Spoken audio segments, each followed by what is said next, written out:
My parents sold my grandma's antique piano, the one she left only to me, and used the $95,000 to buy my sister a car. When I told Grandma from her hospice bed, she picked up her phone, made one call, and said, "It's time for them to meet my attorney." I watched Grandmother Eleanor's fingers tremble as she set the phone down on the crisp, white hospital sheets. Her eyes, once the color of Texas bluebonnets, had faded to a watery gray, but the fire behind them burned hotter than I'd ever seen. She'd always been the kind of woman who commanded respect without raising her voice, the kind who wore pearls to breakfast and maintained a garden that rivaled the grounds of River Oaks Country Club. Now, at 87, dying of pancreatic cancer in this sterile room at Methodist Hospital, she looked fragile as spun sugar, but her grip on my hand could have crushed diamonds. "Violet, sweetheart," she whispered, her voice raspy from the morphine drip. "I need you to listen very carefully to what I'm about to tell you. Your parents think I'm too medicated to understand what they've done. They think I'm a foolish old woman who won't last the week." She paused, her breathing labored. "They're half right. I won't last the week. But foolish? Never." I sat there in the leather visitor's chair, still wearing my scrubs from my shift at Texas Children's Hospital, where I worked as a pediatric nurse, trying to process what had happened. 3 days ago, my mother Catherine had called me with news that made my blood run cold. The Steinway piano, the 1923 Model M that had sat in Grandmother's River Oaks mansion for nearly a century, the one she'd taught me to play Chopin on when I was 6, the one explicitly left to me in her will, had been sold, just like that. My father, Richard, had found a collector willing to pay cash, and before I could even drive over to stop them, the piano was gone. The money? Already spent on a brand new Mercedes-Benz G-Class for my sister Sienna, who'd just turned 21 and apparently needed a vehicle that cost more than most people's houses. When I'd confronted my parents at their memorial mansion, all travertine floors and floor-to-ceiling windows overlooking Buffalo Bayou, my mother had looked at me like I was being unreasonable.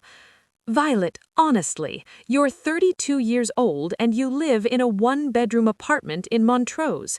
Where exactly were you planning to put a concert grand piano?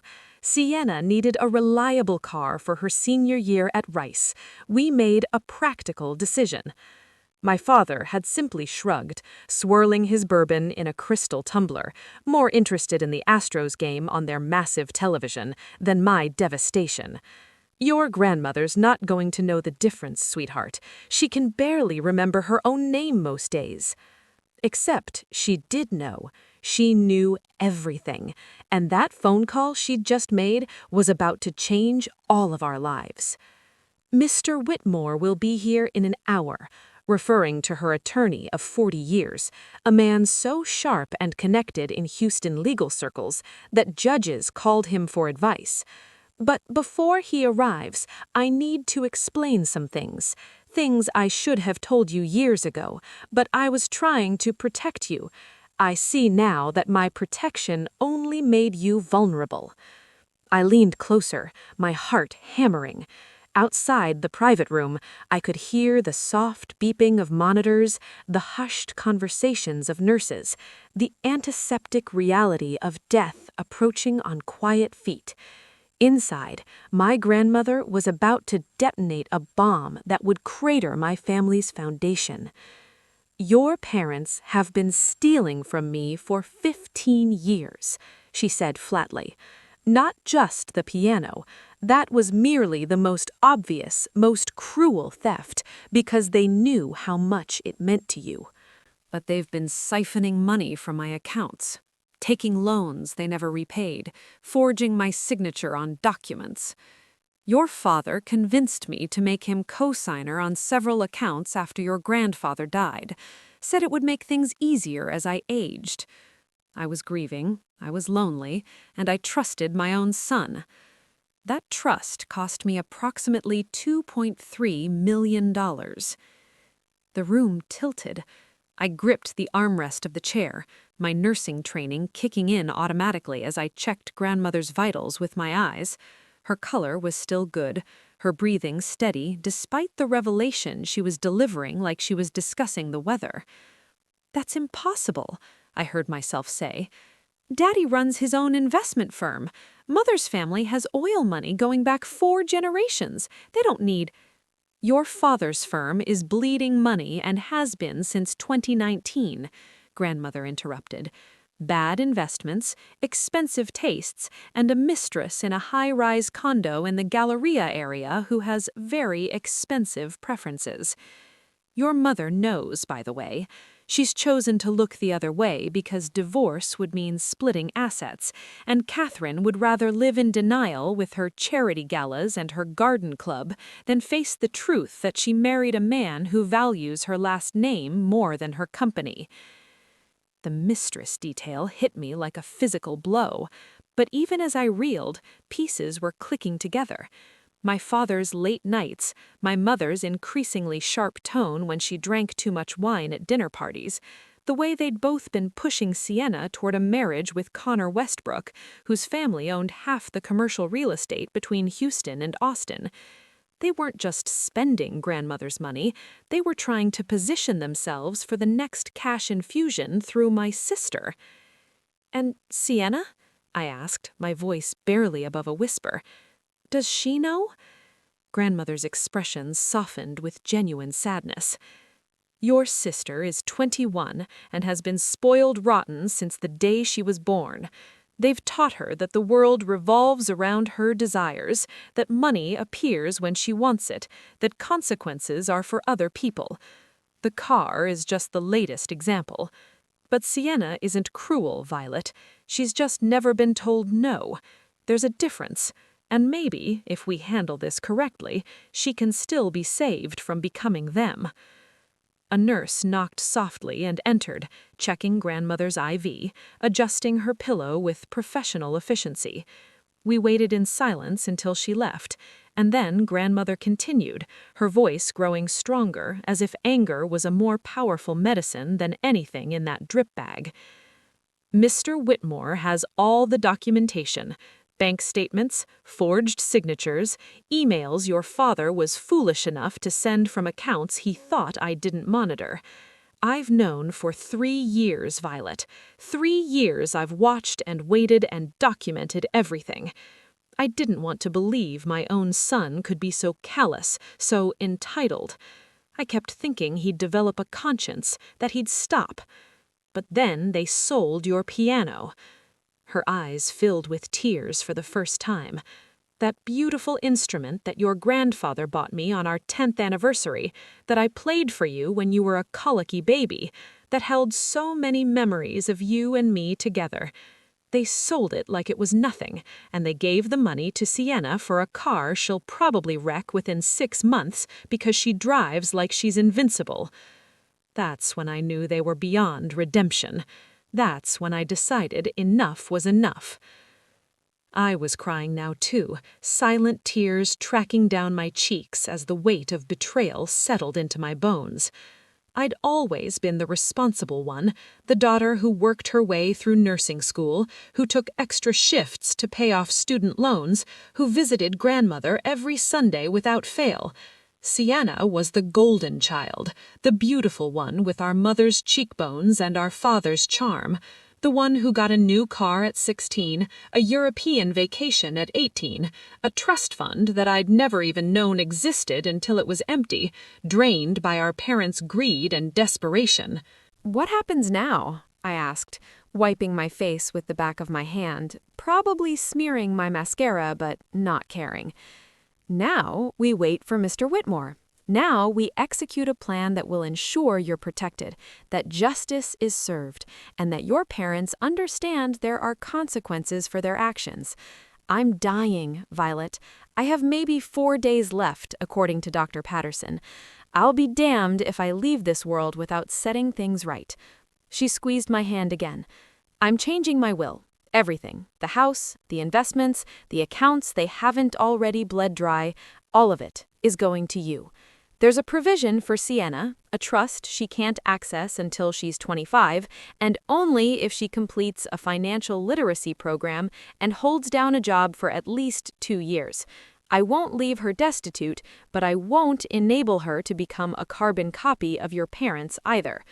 As for Richard and Catherine, they get exactly what they deserve. Nothing. Less than nothing, actually, because Mr. Whitmore is also filing a lawsuit on my behalf for elder financial abuse and fraud. Criminal charges are possible, though I'm told that's harder to prove, but the civil case alone will destroy them socially, professionally, and financially. The door opened before I could respond, and Mr. Whitmore entered like he owned the place, a silver-haired man in his 70s wearing a 3-piece suit that probably cost more than I made in a month. He carried a leather briefcase that looked like it had survived multiple wars and came out victorious. His face was all sharp angles and shrewd intelligence, the kind of lawyer who could smile while eviscerating opposing counsel. "Eleanor," he said warmly, then turned to me. "And you must be Violet. Your grandmother has told me a great deal about you. All of it glowing, I should mention. Shall we get started? We have quite a bit of ground to cover, and time, as they say, is of the essence." For the next 2 hours, I listened as my grandmother and her attorney methodically dismantled my parents' lives with the precision of surgeons. Every document was explained, every piece of evidence was presented, every consequence was outlined in excruciating detail. Mr. Whitmore had been preparing for this moment for months, waiting for grandmother's signal. The piano had been that signal, the final straw, the point of no return. By the time we finished, the sun was setting over Houston, painting the sky in shades of orange and purple that seemed too beautiful for the ugliness we'd been discussing. Mr. Whitmore packed up his briefcase, promised to file the necessary paperwork first thing Monday morning, and left me alone with my grandmother once more. "You should go home and rest," she said softly. "You worked a 12-hour shift before coming here. You must be exhausted. I'm not leaving you. Not tonight, not after everything I just learned." She smiled, the same smile I remembered from childhood, the one that made me feel like I was the most important person in her world. "Then pull that chair closer and tell me about your week. I want to hear about the babies you saved, the parents you comforted, the life you built with your own 2 hands and your brilliant mind. That's what matters, Violet. Not money, not houses, not even antique pianos. The person you've become despite everything. That's my real legacy." So I talked, and she listened, and somewhere around midnight she fell asleep with my hand still in hers. I dozed in the chair, my body cramped and uncomfortable, but I didn't move. I wouldn't have moved for anything in the world. I woke to my mother's voice, sharp and accusatory in the early morning light. "What exactly do you think you're doing here?" Catherine stood in the doorway, wearing Lululemon and carrying a Starbucks cup, looking like she'd just come from hot yoga and was annoyed to find me in what she clearly considered her territory. My father was behind her, checking his phone, barely acknowledging my presence. "I'm sitting with grandmother," I said quietly, not wanting to wake her. "Something you two haven't bothered to do in 3 days. Don't be dramatic, Violet. We were here yesterday afternoon. Just because you've decided to make a scene about the piano doesn't mean—" "I know about the money," I interrupted, my voice still soft but laced with steel. "I know about the forgery, the loans, all of it. And so does Mr. Whitmore." My father's head snapped up from his phone. For a moment, something flickered across his face. Panic, maybe, or calculation. Then his expression smoothed into the charming mask he wore so well. "I don't know what lies Mother has been telling you, but she's heavily medicated, sweetheart. She's confused. Sometimes she thinks it's 1987 and your grandfather is still alive. You can't take anything she says seriously. The bank statements aren't confused. The forged signatures aren't medicated.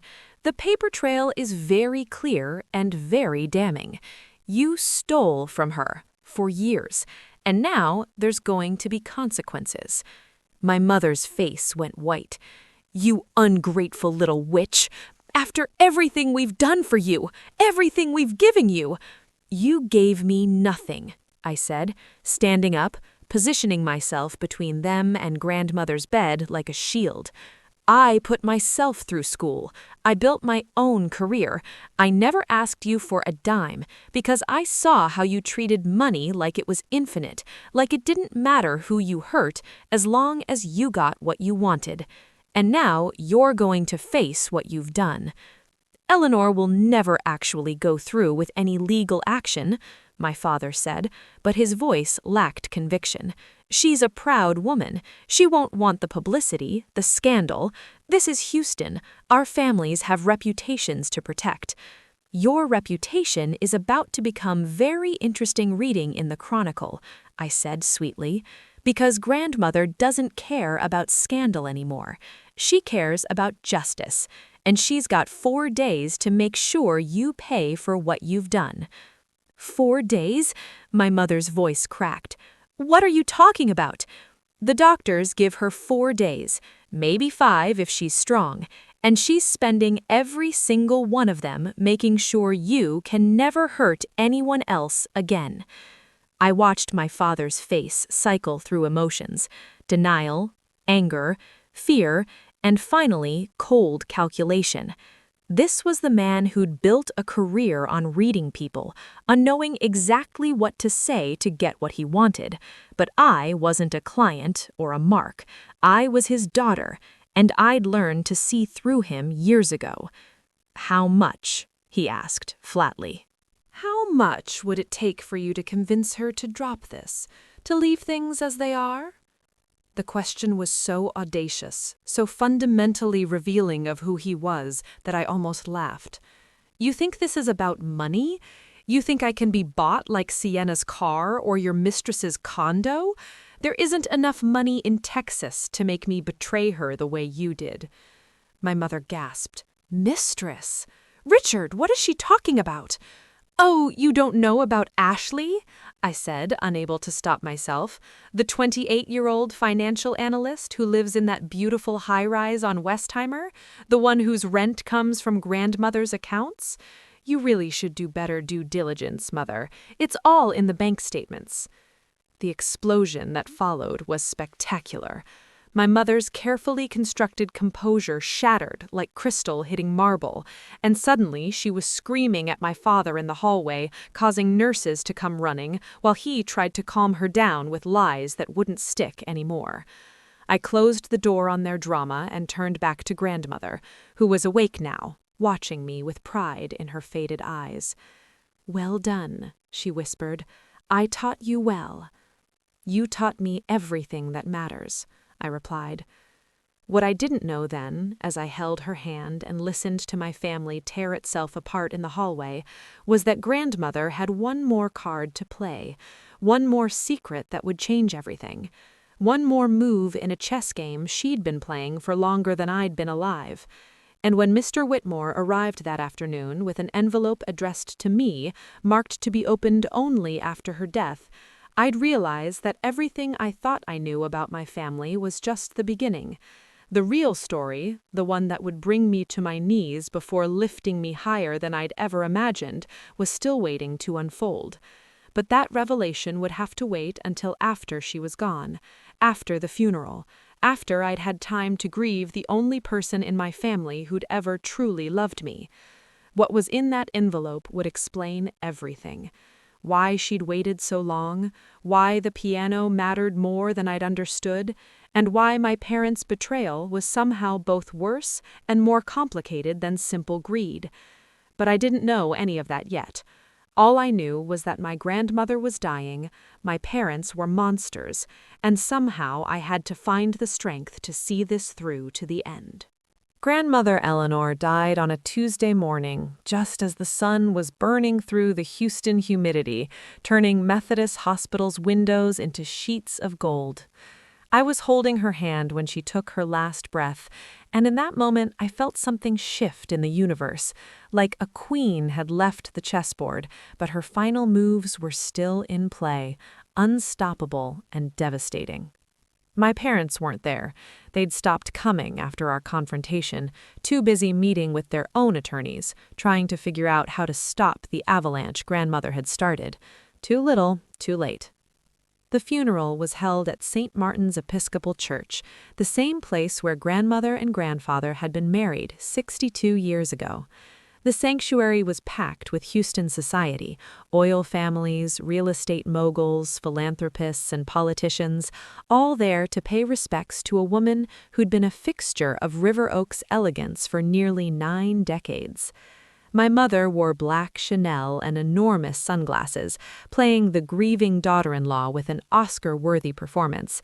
My father looked 10 years older than he had a week ago, his face drawn and haggard. Sienna sat between them, confused and visibly shaken, her new Mercedes already scraped on one side from a parking garage incident she'd mentioned casually on Instagram. I sat in the front pew alone, wearing the simple black dress grandmother had once told me made me look like Audrey Hepburn, and I didn't cry. I'd done my crying in private, in that hospital room, in my apartment at 3 a.m, when the reality that she was gone hit me like a freight train. Today wasn't about grief. Today was about honoring her memory and preparing for what came next. Mr. Whitmore approached me after the service, as mourners filed past the casket covered in white roses and bluebonnets. "Miss Violet," he said quietly, pressing a manila envelope into my hands. "As per Mrs. Eleanor's instructions, you're to open this in private, today, before the will is read tomorrow morning." She was very specific about the timing, very specific indeed. I took the envelope, feeling its weight, seeing my name written in grandmother's elegant script across the front. "Thank you, Mr. Whitmore. I'll read it tonight." "One more thing," he added, lowering his voice even further. "The lawsuit papers were served to your parents this morning, and there's something else your grandmother arranged, something she didn't tell you about because she wanted you to have plausible deniability. It'll become clear very soon. Just know that everything she did out of love for you." That should have warned me, that should have prepared me, but nothing could have prepared me for what I was about to discover. I waited until after the reception, after the last casserole had been delivered to my parents' house by well-meaning neighbors, after I'd escaped their increasingly frantic attempts to talk to me, to corner me, to somehow convince me to make this all go away. I drove back to my Montrose apartment, poured myself a glass of the expensive wine grandmother had given me for my last birthday, and opened the envelope. Inside were 3 items: a letter, a set of keys, and a photograph I'd never seen before. The photograph was old, the colors faded to sepia tones, showing a young woman who looked remarkably like me standing in front of a piano. Not just any piano, the Steinway. And on the back, in handwriting I didn't recognize, "To my daughter Eleanor, may this instrument bring you as much joy as you've brought me.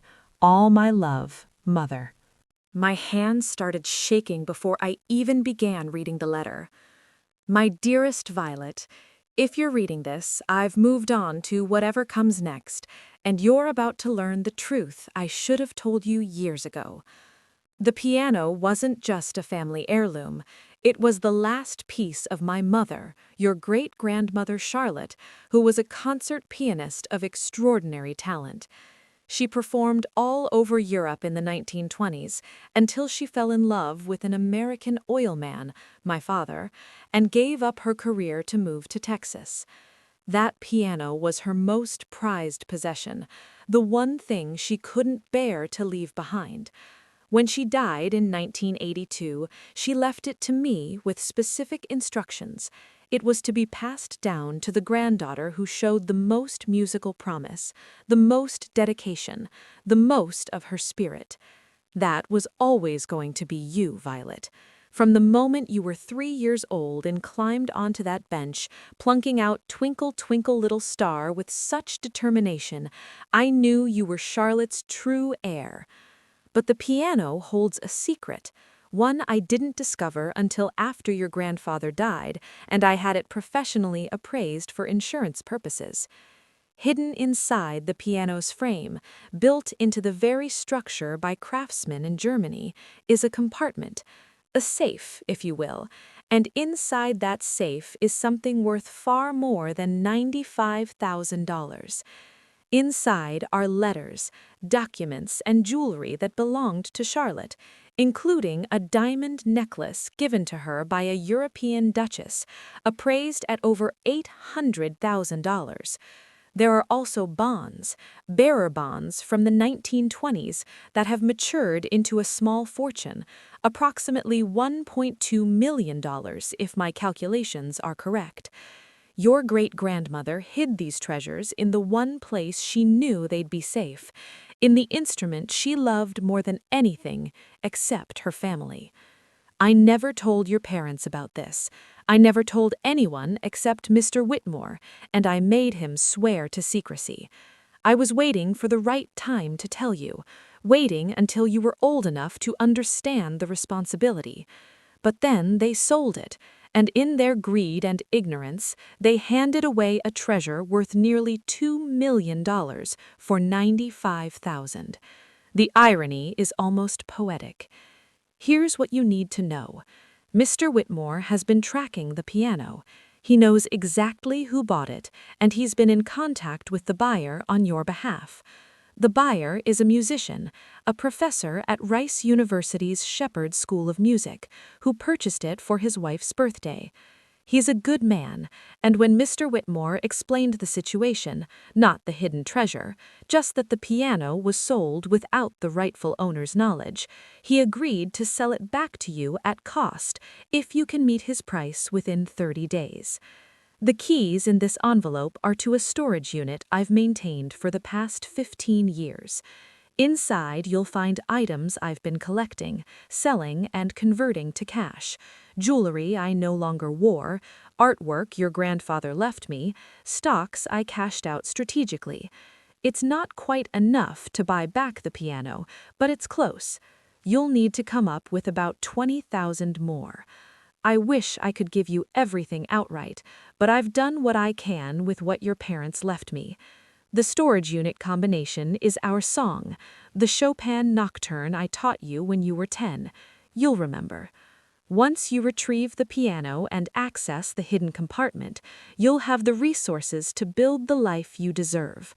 But more than that, you'll have Charlotte's legacy, the proof that talent and dedication matter more than the circumstances of your birth. Your parents thought they were so clever, selling off what they believed was just a pretty antique. They have no idea what they've lost, and I'm not going to tell them. That pleasure is yours alone. Use this wisely, my darling girl. Use it to build something beautiful, something that would make Charlotte proud, something that would make me proud. I already am. All my love, always and forever, Grandmother Eleanor. P.S. The lawsuit is real, and Mr. Whitmore will pursue it aggressively. Your parents will face consequences for what they've done. But this, the piano, the treasure, Charlotte's legacy, this is separate. This is yours, and yours alone. They don't deserve to even know it exists. I read the letter 3 times, my heart pounding so hard I could hear it in my ears. Then I grabbed the keys, got in my car, and drove to the storage facility off Westheimer, my mind racing with possibilities and plans and the sheer brilliance of what grandmother had orchestrated. The unit was climate-controlled and surprisingly large. Inside were carefully labeled boxes, itemized lists in grandmother's meticulous handwriting, and stacks of cash secured in fireproof safes. I spent 2 hours going through everything, counting, verifying, my nursing-trained mind cataloging every detail. By the time I was done, I had $78,000 in liquid assets. Combined with my own savings, $30,000 I'd been hoarding for a down payment on a house someday, I had more than enough to buy back the piano. The next morning, I attended the will reading at Mr. Whitmore's downtown office, a gleaming tower with views of the Houston skyline. My parents were already there, sitting stiffly in leather chairs, their lawyers flanking them like bodyguards. Sienna sat apart, looking lost and small in a way I'd never seen before. Mr. Whitmore read the will with the solemnity of a judge delivering a verdict. Everything, the River Oaks mansion, the investment accounts, the remaining cash, approximately $3.2 million in assets, went to me. Sienna received her trust, structured exactly as grandmother had described, a lifeline but not a blank check. And my parents? Nothing. Not one penny. The will explicitly stated they were being disinherited due to financial elder abuse and betrayal of familial trust. My mother stood up so fast her chair fell over. "This is insane. We'll contest this. We'll fight this with everything we have. She was mentally incompetent. She was coerced."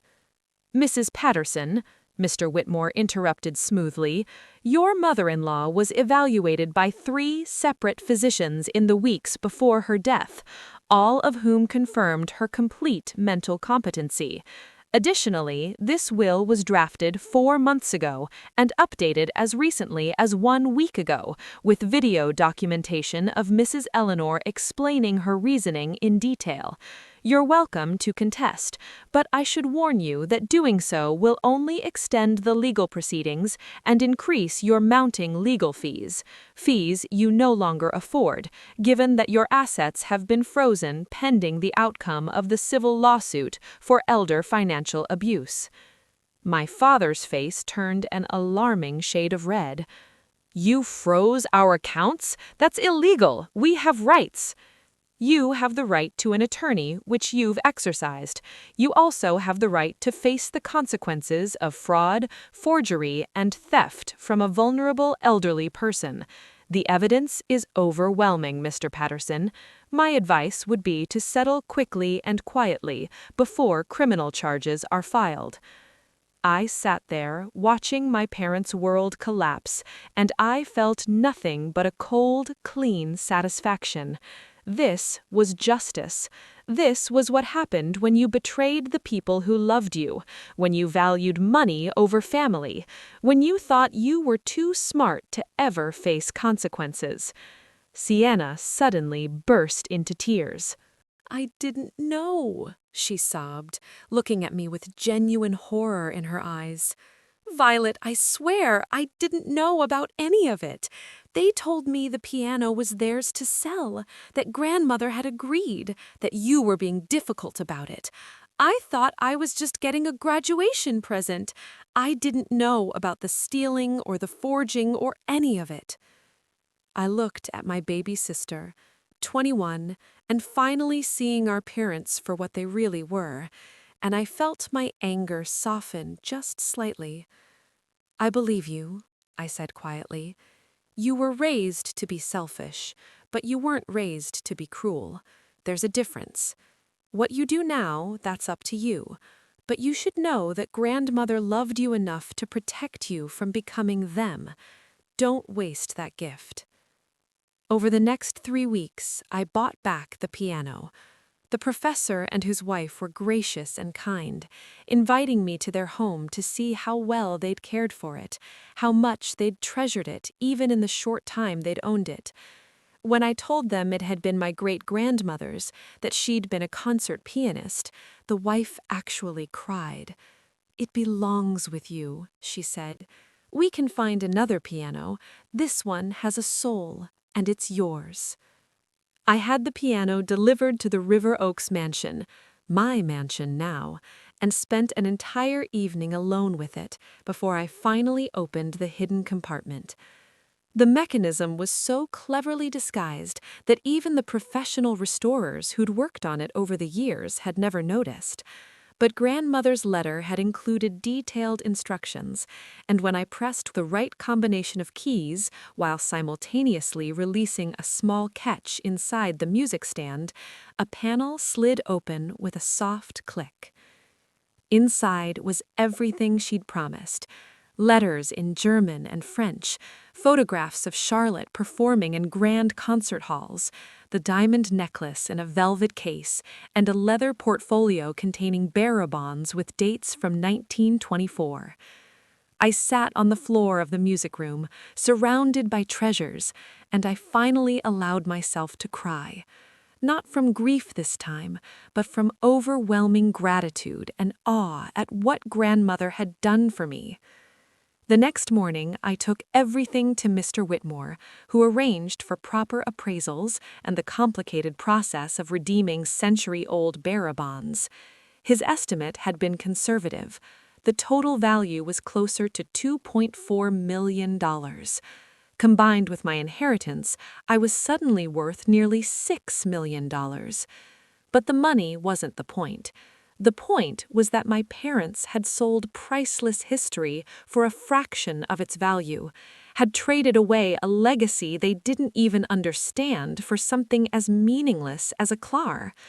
The point was that their greed had been their downfall, and they would never even know the full extent of what they'd lost.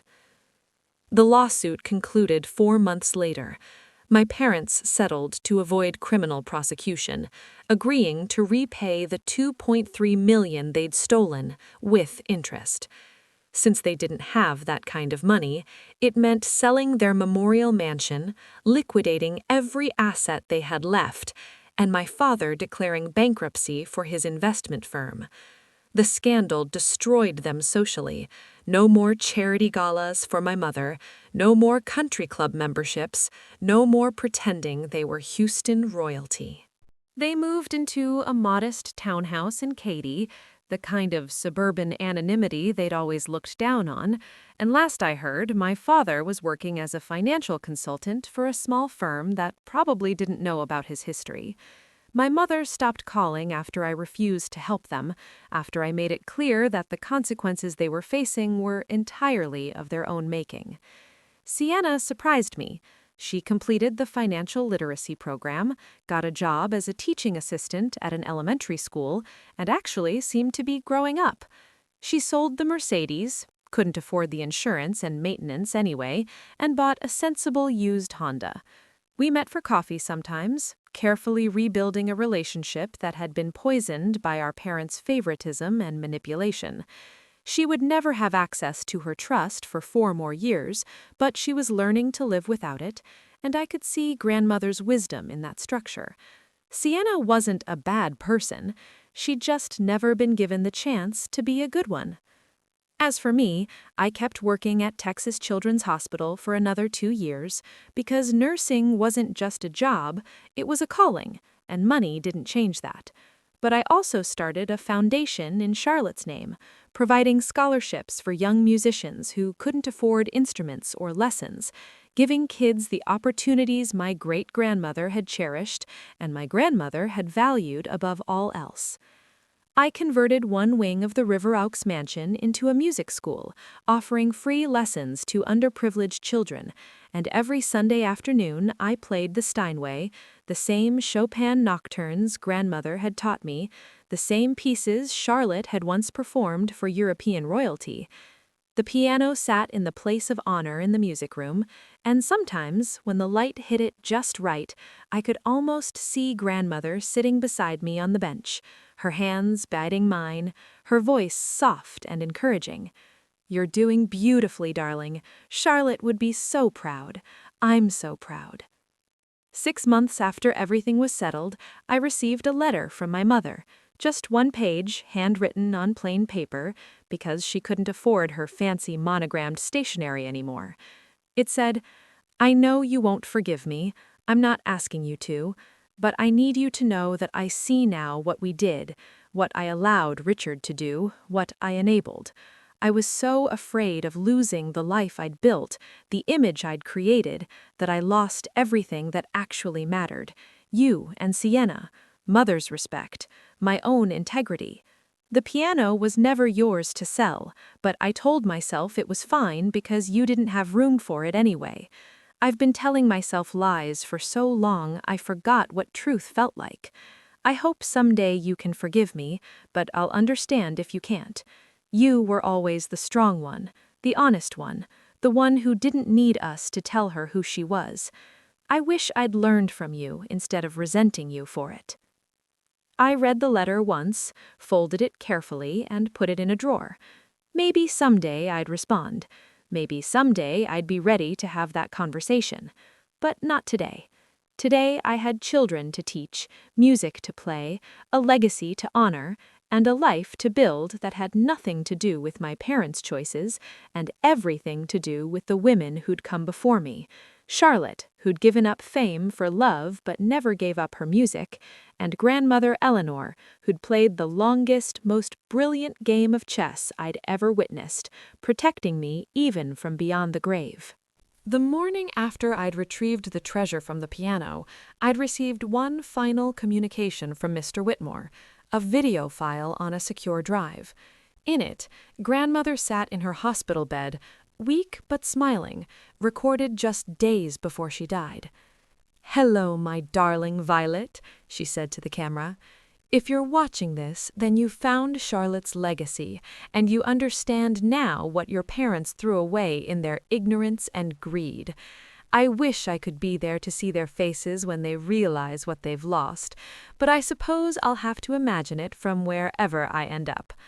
I want you to know that everything I did out of love, not revenge, though I won't lie and say revenge wasn't satisfying to contemplate. But real love, the kind that protects and provides and plans for the future. You were always my favorite, Violet, though I tried not to show it too obviously. You were the one who visited every Sunday, who asked about my stories, who learned the piano not because you were forced to, but because you wanted to understand the music. You have Charlotte's spirit, her dedication, her integrity. And now you have her treasures too. Use them well. Use them to build something beautiful. Use them to prove that goodness and hard work matter more than shortcuts and selfishness. I love you, sweetheart. I always have. I always will. And I'll be watching over you, making sure you play those nocturnes with proper feeling. I watched that video at least once a month, usually late at night when the mansion was quiet and the weight of everything felt too heavy to carry alone. And every time, grandmother's voice steadied me, reminded me of who I was and who I was meant to be. The piano had come home, Charlotte's legacy was secure, justice had been served, not with violence or cruelty, but with intelligence and patience and the kind of long-term planning that only someone who truly understood the value of family could execute. My parents had lost everything trying to take what wasn't theirs, while I'd gained everything by honoring what was freely given. And on Sunday afternoons, when I played for the children who came to learn, when I saw their faces light up at the sound of music, when I watched them discover the same magic Charlotte and grandmother and I had found in those ivory keys, I knew that this was the real inheritance. Not money, not houses, not even priceless necklaces and century-old bombs. The real inheritance was the knowledge that love, when properly deployed, was the most powerful force in the world, and that revenge, when necessary, was best served with patience, planning, and the absolute certainty that truth and justice would prevail in the end. My grandmother had taught me that lesson from her deathbed, and I would spend the rest of my life honoring it, living it, and passing it on to every child who sat at Charlotte's piano and learned that music, like love, could transcend time, heal wounds, and right wrongs that seemed impossible to fix. The Steinway stood in the morning light, its polished surface reflecting the Texas sun, and if I listened carefully, I could almost hear 3 generations of women laughing together, united by music and love and the quiet triumph of knowing we'd won. Quick question before you leave. Where are you watching from? Drop it in the comments below. Thank you for being part of this story time with me. I'll see you all again in the next video. Until then, stay strong, stay blessed, and keep shining.